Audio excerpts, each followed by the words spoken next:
spoof roommate is physically linked to my water cup. I twist the cap and he groans. I take a sip and he licks his lips. But when I poured bubble tea into it and took a few hard pulls on the straw, he lunged at me and snatched the cup away. Don't suck. My cheap plastic water bottle hit the dorm floor and shattered. Great. My roommate, Sebastian, slid a drawer open and pulled out a cup. Here, take this. It was a glass tumbler. High quality stuff. It had these transparent purple lavender flowers swirling around the glass. The lid had a small, tight silicone hole tailored for a straw. It looked brand new. Pristine. I was honestly a little shook. Thanks, man. He avoided my eyes, turning his back to me to focus on his gaming rig. I carefully twisted the lid open. Immediately, a suppressed, low groan came from Sebastian's direction. I poured some warm water in and took a sip.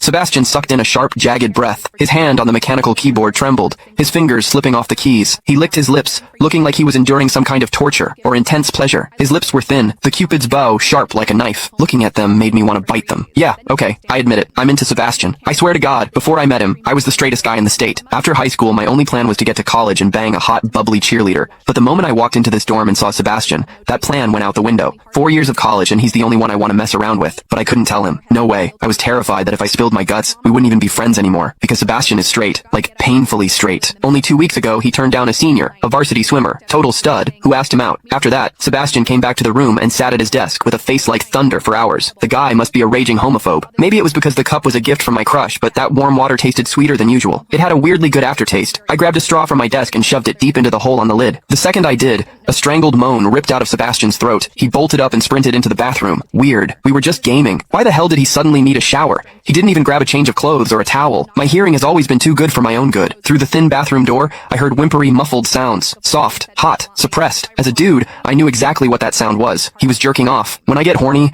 I usually wait until lights out and hide under the covers like a rat. But Sebastian, it's the middle of the damn day and he just goes for it? Talk about high testosterone. Sebastian is gorgeous. He's got that cold, don't touch me vibe, but his eyes are sharp, almost like a fox. He looks like a priest who's secretly a sinner, tempting as hell. I've heard people say his smile is killer, but I've never actually seen it. Sitting there, I couldn't help but picture what was happening behind that door. That aloof, icy face flushed with heat, his lean, muscular body, the veins popping on the back of his hand as he gripped himself. Does he keep that cold expression even when he's beating his meat? My thoughts were getting way too dirty. My face felt hot. After a long time, I heard a final, guttural grunt from the bathroom. The door clicked open, and Sebastian walked out. His face was bright red, a sheen of sweat glistening on his forehead. There was a visible tooth mark on his lower lip where he'd bitten down too hard. He walked straight to his wardrobe, grabbed fresh clothes, and went right back into the bathroom. Then the shower turned on. Okay, now he was actually cleaning up. The mental image of him panting in there made my throat dry. I grabbed the glass tumbler again and chugged a few large gulps. The water in the bathroom stopped, then started again. It took him forever to come out. When he finally did, he looked at me with this weird, resentful glare. Strange. Was I imagining things? Sebastian sat back down to game, and I poured myself another refill. I wasn't really thirsty anymore, but I began chewing on the plastic straw out of habit.